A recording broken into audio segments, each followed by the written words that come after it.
नमस्कार, म दीपक गौतम। आदरणीय साथीहरू, आज म खास गरी नेपालमा ब्याचलर पास गरेका र जापानमा सिधै वर्किङमा आएका र काम नपाएका थुप्रै उदाहरणहरू आइसके पछाडि, थुप्रै सूचनाहरू आइसके पछाडि उहाँहरूले किन दुःख पाउनु भएको छ, अथवा तपाईहरू ब्याचलर पास गरेर यदि वर्किङमा जापान आउने तर्खरमा हुनुहुन्छ भने तपाईहरूले के कुराको जानकारी राख्न आवश्यक छ भन्ने बारेमा एउटा सामग्री तयार पारेर ल्याएको छु र त्यही प्रस्तुत गर्न चाहन्छु। तपाईले यो स्लाइडमा देख्नु भएको छ, मैले आज मात्र तयार पारेको हो। खास गरी मैले तपाईहरुलाई यहाँ के जानकारी दिन खोजिरहेको छु भनेदेखि कम्पनी ए, कम्पनी बी भनेर मैले दुईवटालाई किन टार्गेट गरेको अथवा दुईवटालाई मात्र किन उदाहरणको रूपमा लिएको भनेदेखि खासमा जापानमा चाहिँ काम खोज्ने प्रक्रियाहरू र काम लगाउने प्रक्रियाहरू यिनै अन्तर्गत पर्ने भएका कारणले म बुझ्न सजिलोका लागि कम्पनी ए र कम्पनी बी गरेर ल्याएको हुँ र यसमा अर्को जोडिएको भनेको वर्कर भनेको चाहिँ के हो भनेदेखि तपाईले यहाँ देख्न सक्नुहुन्छ, मैले स्लाइड पनि बनाएको छु। कम्पनी ए लाई कामदारको आवश्यकता पर्यो भनेदेखि उले कम्पनी बी भनेको जापानमा खास गरी लाइसेन्स लिएका भनेको त्यो मेन पावरहरू कसैलाई उपलब्ध गराउनका निम्ति र त्यो उपलब्ध गराए बापत कम्पनी अहिले मैले देखाइरहेको जुन छ कम्पनी ए लाई कामदार आवश्यकता पर्यो, उले कम्पनी बी लाई रिक्वेस्ट गर्छ र कम्पनी बी ले वर्करसम्म सूचना पुर्याउँछ। यो प्रक्रिया हो। अलिकति सजिलो ढंगले बुझ्नु होला यहाँनिर यो प्रक्रिया हो। र त्यसपछि जस्तो कम्पनी ए लाई आवश्यक पर्यो कामदार, कम्पनी बी लाई रिक्वेस्ट गर्छ, कम्पनी बी ले ए बाट लिएका सूचनाहरू सबै कहाँ पुर्याउँछ, विभिन्न माध्यमबाट कामदारहरू समक्ष पुर्याउँछ। अनि त्यसपछि कामदारले आफूसँग भएका अथवा त्यो सूचनामा पहुँच पुग्यो भनेदेखि उसले आफ्ना डकुमेन्टहरू के पठाउँछ भन्दा एकाडेमिक सर्टिफिकेट र बायोडाटाहरू कम्पनी बी लाई पठाउँछ। कम्पनी बी लाई पठाएको बायोडाटाहरू अथवा कम्पनी बी लाई पठाएको डकुमेन्टहरू कम्पनी बी ले के गर्छ, कम्पनी ए, किनभने कम्पनी ए लाई हो काम चाहिएको, कामदार चाहिएको, अनि कम्पनी ए लाई कामदार चाहिएका हुनाले उले बी लाई रिक्वेस्ट गरेको थियो। बी ले विभिन्न संयन्त्रहरू प्रयोग गरेर त्यो सूचना अथवा त्यो जानकारी कामदार समक्ष पुर्याएको थियो र त्यही अनुरूप कामदारले कम्पनी बी लाई डकुमेन्ट पठायो अथवा आफ्ना विवरणहरू पठायो। त्यही विवरण कम्पनी बी ले कम्पनी ए मा फरवार्ड गर्छ। अनि कम्पनी ए लाई फरवार्ड गरिसके पछाडि के फरवार्ड गर्छ भन्दा कम्पनी बी ले जे प्राप्त गरेको छ कामदारबाट त्यही डकुमेन्टहरू कम्पनी ए लाई फरवार्ड गर्छ। कम्पनी ए लाई फरवार्ड गरिसके पछाडि उहाँहरुको इन्टरभ्यु लिने कि नलिने, उहाँलाई त्यो कम्पनीमा कम्पनीको आवश्यकता अनुरूपको कामदार हो कि होइन भन्ने कुराहरू दुई कम्पनीहरु बीच कुराकानी हुन्छ। त्यसपछि त्यो कुराकानी मानिलियौ अब इन्टरभ्यु लिने भन्ने भयो भनेदेखि कम्पनी बी ले के गर्छ, कामदारलाई तेरो इन्टरभ्युको तयारी गर भनेर जानकारी गराउँछ। त्यसपछि यो कम्पनी ए ले सिधै कामदारसम्म पनि पुग्न सक्छ। तर जापानमा के चाहिँ हुन सक्छ भनेदेखि भइराखेको र हुने चाहिँ के हो भनेदेखि कम्पनी ए ले सिधै कामदारसम्म नपुगेर उले दोस्रो कम्पनी मार्फत त्यही एजेन्टहरू जो कामदारहरू र काम खोज्ने कम्पनी र काम खोजिरहेका कामदारहरूलाई म्याचिङ गर्ने काम गरिरहेका हुन्छन्, उनीहरूलाई रिक्वेस्ट गर्ने हुनाले मैले खासमा यो यसरी बनाएको हो। त्यसपछि तपाईको यो प्रक्रिया मैले तपाईलाई यहाँ जानकारी दिन खोजेको के हो भनेदेखि कम्पनी ए लाई कामदार चाहिएको छ, कम्पनी बी लाई रिक्वेस्ट गर्छ, कम्पनी बी ले चाहिँ कामदार समक्ष सूचना पुर्याउँछ, अनि कामदारले कम्पनी बी लाई आफ्ना विवरण पठाउँछ, कम्पनी बी लाई प्राप्त भएका विवरण कम्पनी ए लाई पठाउँछ। त्यसपछि फेरि कम्पनी बी लाई उले इन्टरभ्यु गर्ने कि नगर्ने लगायतका कुराहरू सबै कुराहरू गरे पछाडि इन्टरभ्यु गर्नका निम्ति तयार भए पछाडि कामदारकोमा सूचना पुग्छ। यसपछि हामी कुन प्रोसेसमा जान्छौं भनेदेखि कम्पनी ए र कम्पनी बी बीच के आदान प्रदान भएको हुन्छ भन्दाखेरि सम्पूर्ण कार्य विवरण। यो कार्य विवरणमा के पर्छ भन्दाखेरि पनि मैले यहाँ लेखेको छु। कामको प्रकृति हुन सक्छ, काम गर्ने समय र स्थान हुन्छ, बिदा कति दिन भन्ने भयो, तलब कति हुन्छ, वार्षिक वा अर्धवार्षिक भत्ता छ कि छैन, यातायात खर्च छ कि छैन, त्यस्तै गरी काम दिउँसो या राति के हो, सरुवा बढुवा हुने कि नहुने भन्ने लगायतका सम्पूर्ण विवरणहरू कम्पनी बी लाई पठाएको हुन्छ। त्यही विवरण कम्पनी बी ले कसलाई पठाउँछ भन्दाखेरि तपाईले तल देख्नु भयो भने कामदारलाई पठाउँछ। यस्तो कामहरू आएको हुनाले यदि त इच्छुक छस् भने यो कम्पनीमा इन्टरभ्युका लागि डकुमेन्टहरू ले भनेर कम्पनीले माग्ने हो। खासमा मैले माथि चाहिँ तपाईलाई बुझ्न सजिलो होला भनेर अघि देखाएको थियो। त्यसपछि यति भइसके पछाडि सम्पूर्ण कार्य विवरणहरू आदान प्रदान हुन्छन्। कम्पनी ए ले बी लाई पठाउँछ, बी ले कामदारलाई पठाउँछ, कामदारलाई चित्त बुझ्छ। त्यसपछि कहाँ पुग्छ प्रक्रिया भन्देखि कम्पनी र वर्कर बीच त्यसपछि यहाँनिर के हुन्छ, अन्तर्वार्ता हुन्छ। तपाईले अन्तर्वार्ता दिने बेलासम्म के थाहा पाउनु भएको हुन्छ, कामको प्रकृति, काम गर्ने समय र स्थान, बिदा कति, यातायात खर्च छ कि छैन, काम दिउँसो या राति, सरुवा बढुवा हुने नहुने। यो सरुवा बढुवाको हकमा चाहिँ के हो भनेदेखि कम्पनीभित्र बढुवा हुने सिस्टमहरू पनि हुन्छ कतिपय कम्पनीमा, कतिपयमा नहुन पनि सक्छ। अनि सरुवाको चाहिँ के हो भनेदेखि यदि टोकियो, ओसाका, फुकुओका, नागोया लगायतका विभिन्न ठाउँमा त्यो कम्पनीका ब्रान्चहरू छन् भने आवश्यकता अनुसार ती ब्रान्चमा जाने पनि हुन्छ।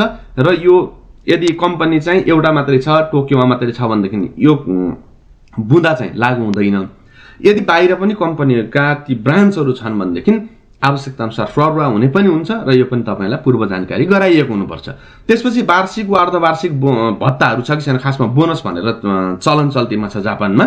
र यो कम्पनीले प्राय कम्पनीले 6 महिनामा र अर्को 6 महिनामा भनेको वर्षमा 2 पटक दिने चलन हुन्छ, दिनै पर्छ भन्ने बाध्यता त छैन। अर्को चाहिँ कतिपय कम्पनीहरूले वर्षको 4 पटक दिने पनि हुन्छन्, अथवा यो बोनस अथवा यो भनौँ भत्ताहरू छ कि छैन भन्ने कुरा तपाईले थाहा पाउनु पर्यो। तलब भनेको सामान्य कुरा भयो। अनि हामी अर्कोमा जाउँ। त्यसपछि के हुन्छ, कम्पनी भयो अनि वर्कर भयो। अन्तर्वार्ता सकियो। अन्तर्वार्ता सकिसके पछाडि कम्पनी ए र वर्कर बीच के हुन्छ, सम्झौता हुन्छ।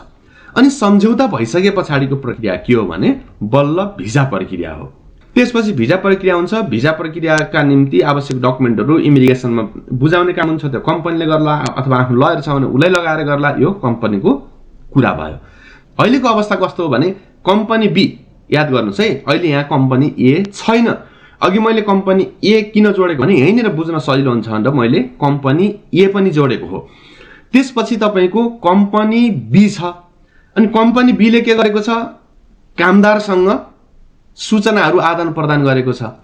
अनि अहिलेको अवस्था कस्तो भने कम्पनी बीले सिधै कामदारसँग कुराकानी गरेको छ, कामदारसँग डकुमेन्ट लिएको छ।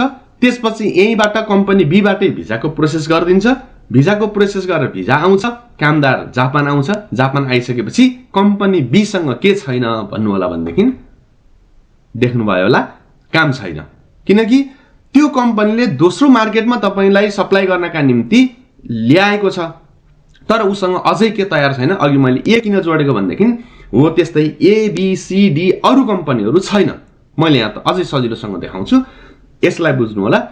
कामदार आयो, कामदार आइसकेपछि त्यो कामदारलाई दिने काम त्यो कम्पनीसँग छैन। त्यसले के गर्छ, अर्को थर्ड पार्टीलाई रिक्वेस्ट गर्छ, हुँदैन। फोर्थ पार्टीलाई रिक्वेस्ट गर्छ, हुँदैन। त्यस पछाडि थर्ड पार्टीमा जान्छ, रिक्वेस्ट गर्छ। यी 3-4 वटा कम्पनीलाई रिक्वेस्ट गर्छ, हुँदैन, काम पाउँदैन। तपाईँ आइसक्नु भयो जापान, कम्पनी बीमा हुनुहुन्छ। कम्पनी बीमा तपाईँलाई गर्ने काम छैन। कम्पनी बीले अरू कम्पनी थर्ड पार्टी खोज्नु पर्नेछ, उसँग थर्ड पार्टी अझै रेडी छैन। अहिलेको अवस्था भनिरहेको है मैले चाहिँ यो चाहिँ अहिलेको अवस्था हो है। तपाईँले ख्याल गर्नुपर्ने कुरा चाहिँ यो अहिलेको अवस्था हो। त्यसपछि तपाईँको थर्ड पार्टी नभइसके पछाडि तपाईँ पेन्डिङमा बस्नुपर्छ। तपाईँसँग काम हुँदैन, तपाईँलाई सम्झौता पत्रहरू दिएको हुँदैन पहिले। यी कुराहरू छन्, यस पछाडि पनि मैले जोड्छु। त्यस पछाडि तपाईँको अहिलेको अवस्था भइसके पछाडि अब आउनु पूर्व तपाईँले के कुराहरूमा ख्याल गर्नु पर्यो भन्दा कुन कम्पनीमा आउने हो, स्यालेरी कति हो, बिदा कति, यी बुँदा जति पनि छन् यी चाहिँ पहिले नै तपाईँले जानकारी पाइसकेको हुनुपर्छ। यदि तपाईँलाई यो विषयको कसैले जानकारी दिँदैन भने इमानदारपूर्वक तपाईँ जापान नआउनु भए पनि हुन्छ। यदि कामको प्रकृति, काम गर्ने समय र स्थान, बिदा कति दिन, तलब के कस्तो, वार्षिक आय, वार्षिक वा अर्धवार्षिक भत्ता छ छैन, यातायात खर्चदेखि लिएर यी सबै कुराहरू छन् कि छैनन् भन्ने कुराहरू पूर्व जानकारी दिनुपर्छ कामदारलाई। यदि यो जानकारी छैन तपाईसँग भनेदेखि नआउनु होला, किनकि तपाईँ यहाँ आएर दुःख पाउनेवाला हुनुहुन्छ। किनकि मैले अघि भने जस्तै तपाईँ यहाँ आउनुहुन्छ, आइसकेपछि उसलाई तपाईँलाई दिने काम हुँदैन, थर्ड पार्टी खोज्छ, थर्ड पार्टीसँग राम्रोसँग टाइअप हुँदैन, तपाईँ 2-3 महिना बिदा बस्नुपर्ने, त्यतिकै वेटिङमा बस्नुपर्ने कन्डिसन हुनुपर्छ। अथवा उसले जुन थर्ड पार्टीलाई रिक्वेस्ट गरेको थियो उसले तपाईँलाई त्यहाँ लिइदिन सक्छ। उसले कति दिनलाई लिइदिन सक्छ, 1 महिनालाई लिइदिन सक्छ, 2 महिनालाई लिइदिन सक्छ। त्यस पछाडि तपाईँको काम हुँदैन। अनि त्यसपछि अर्को आउनु पूर्व ख्याल गर्न पर्ने कुराहरू यो चाहिँ सबै जापानिज भाषामा छ। यसलाई चाहिँ अब सम्झौता पत्र भनेर बुझ्दाखेरि सजिलो होला।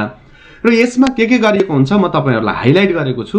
सबैभन्दा पहिला माथिको हाइलाइट हेर्नुस्, त्यहाँ तपाई कति अवधिका निम्ति त्यो चाहिँ तपाई कति अवधिका निम्ति त्यहाँनिर काम गर्दै हुनुहुन्छ अथवा त्यो कम्पनीले तपाईलाई कति अवधिका लागि लिँदैछ भन्ने हो। त्यसपछि अर्को तपाई दोस्रो नम्बरमा जानुभयो भनेदेखि तपाईले काम गर्ने कहाँ हो ठेगाना सबै यो जानकारी पत्र भनेर बुझ्दा पनि हुन्छ, किनकि चुचिस्यो भनेर लेखेको हुन्छ जापानिजमा। यसलाई सम्झौता पत्रै हो भनेर बुझ्दा पनि फरक पर्दैन। तर यति कुराहरू तपाईलाई थाहा भएको हुनुपर्छ। मैले महत्त्वपूर्ण कुराहरू मात्रै हाइलाइट गरेको छु। त्यसपछि तपाई तेस्रो नम्बरमा आउनुभयो भने तपाईको बिदा कहिले कहिले हुने, यहाँ अहिले हाइलाइट गरेको भित्र लेखिए अनुसार शनिबार र आइतबार। त्यसपछि सार्वजनिक बिदाहरूमा बिदा हुन्छ भनेर लेखेको छ। त्यसबाहेक अरु तपाईले जस्तो 1 वर्ष काम गर्नुभयो, 6 महिना त्यो कम्पनीमा लगातार काम गर्नुभयो भनेदेखि जापानिजमा युक्यू भन्छ। भनेको त्यो चाहिँ के हो भने तपाईले बिदा बसे पनि स्यालेरी पाउने एउटा बिदा हुन्छ। त्यो छ कि छैन भन्ने हो। त्यो कम्पनी अनुसार फरक हुन्छ। त्यो भएर यी कुराहरू छन् कि छैनन्। त्यसपछि अर्को हाइलाइटमा चाहिँ के छ भने सबैभन्दा महत्त्वपूर्ण यो चाहिँ तपाईको स्यालेरीका बारेमा लेखिएको छ। तपाईको आधारभूत तलब कति हो, त्यसबाहेक अरु तपाईलाई दिन पर्ने सेवा सुविधाहरू के हुन्, के दिने के नदिने भनेर डिटेल्समा लेखेको हुन्छ। त्यो हेर्न सक्नुहुन्छ। यी कुराहरू तपाईले जापान आउनु पूर्व र तपाईले खाकुनिन गर्न कन्फर्म गर्न पर्ने चाहिँ जापान आउनु पूर्व नै कन्फर्म गर्न पर्ने कुराहरू हुन्। त्यसपछि अर्को महत्त्वपूर्ण हामी विदेशीहरुका लागि अर्को महत्त्वपूर्ण के हो भनेदेखि त्यो सम्झौता एग्रीमेन्ट भनौं अपडेट नवीकरण हुन्छ कि हुन्न, नवीकरण हुने नहुने भन्ने कुराहरू पनि लेखेको हुन्छ। त्यो भयो। त्यसपछि त्यो कम्पनीमा छिरिसकेपछि तपाईले त्यो कम्पनीबाट के सुविधाहरू जस्तो बीमा सम्बन्धी सुविधाहरू पाउने कि नपाउने भन्ने देखेको हुन्छ। त्यो पनि हेरेर कन्फर्म गर्नुभयो भने ठीक हुन्छ। अथवा बीमा नहुँदैमा तपाई यहाँ र फस्ने भन्ने त हुँदैन। त्यसको भार तपाईले आफै तिर्न पर्ने हुन्छ। अब यति भइसकेपछि तपाईहरुले सायद यी प्रक्रियाहरूको बारेमा जानकारी लिनुभयो। मैले जोड दिन खोजेको के मात्रै हो भने जापानमा तपाई आउनु भन्दा पहिला के कुराहरू अनिवार्य गर्न पर्छ त्यो जापानको कानुनले पनि निर्दिष्ट गरेको र कामदारलाई कम्पनीले अनिवार्य रूपमा गराउनै पर्ने जानकारी दिनै पर्ने चीजहरू पनि नपाइकन फेसबुकमा आएका सूचनाहरू, फेसबुकमा कसैले व्यक्तिगत रूपमा हालेका पोस्टहरूका आधारमा तपाईले जसरी डकुमेन्ट बुझाउनु भएको छ, जसरी पैसा पेमेन्ट गर्नु भएको छ, त्यसले तपाईहरु समस्यामा पर्नु भएको छ भन्ने हिसाबले मात्रै मैले यो सामग्री तयार पारेको हुँ। तसर्थ यदि तपाई पनि कसैले तपाईलाई म जापान ल्याइदिन्छु भनेर पैसा लिएको छ अथवा लिन खोजेको छ भने मैले अहिले दिएका जानकारीहरू अथवा मूलभूत रूपमा काम कहाँ हो, काम कस्तो हो, स्यालेरी कति हो, बिदा कति हो, बोनसहरू हुन्छ कि हुन्न, काम कति घण्टा हो, ओभरटाइम हुन्छ कि हुन्न जस्ता कुराहरू अनिवार्य रूपमा कामदारलाई जानकारी गराएको हुनुपर्छ। यदि कसैले गराएको छैन र यो कुराहरू दिन आनाकानी गर्छ भनेदेखि तपाईले त्यसलाई रिजेक्ट गर्दा बेटर हुन्छ। र अर्को के हो भनेदेखि खासमा अहिले पहिला कामदार खोज्ने त्यसपछि चाहिँ काम खोज्ने चलन छ। खासमा काम आफ्नो हातमा आइसकेपछि कस्तो खालको काम हो, के सेवा सुविधाहरू हुन्, ती सेवा सुविधाहरू सहित सबै कुराहरू जस्तो तपाईलाई सुरुमा कुन कम्पनी भनेर कम्पनीको नाम नदिन सक्छ, ठेगाना कम्पनीको नदिन सक्छ, तपाई कति बेला चाहिँ त्यो पाउनलाई योग्य हुनुहुन्छ भने तपाईको अन्तर्वार्ता भएर सकिसकेपछि तपाईलाई त्यो कम्पनीले एडप्ट गर्छु अथवा त्यहाँ भर्ती गर्छु, भर्ना गर्छु भनेर तपाईलाई एउटा पत्र पठाउँछ।